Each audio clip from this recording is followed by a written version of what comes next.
দে কি দিমু? চান্দা দিবি। আমি গরিব মানুষ, আমি চান্দা দিতে পারবো না। দে নয় বাড়ি দিয়ে মাথা ফাটাই গেলাম। এই থামেন, কি হয়েছে? কি কি কেডা? আপনি কেডা? আপনার তো ব্যাপক সমস্যা, আপনি চলেন আমাদের সাথে। কমে যামু। কেন, আপনি কি আমাদের সাথে যাইতে ভয় পাইতে আছেন? এ বেড়া কির ভয়? চান্দা বাইরে তুই ভয় দাও, ডর দাও। কমে নিবি, তোর কোন বাপের দে নিবি নে? চিন্তা করিয়ে দেখেন, আমাদের সাথে গেলে কিন্তু একটু সময় লাগবে।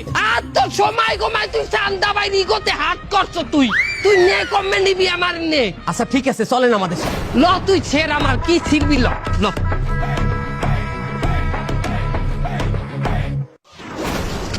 হুজুর আমারে 3 চিল্লাই নিয়েন না হুজুর, 3 চিল্লাই 4 মাস হুজুর, আমার পরীক্ষা আছে হুজুর। 4 মাস যখন তুমি ইমাম সাহেবের পিছনে দাঁড়াই নামাজ পড়বা, তোমার শয়তানি ছুট দিয়ে যাইবে কমবে। কত শয়তান এই বলে ভালো হয়েছে আল্লাহর রাস্তায় যাইয়া।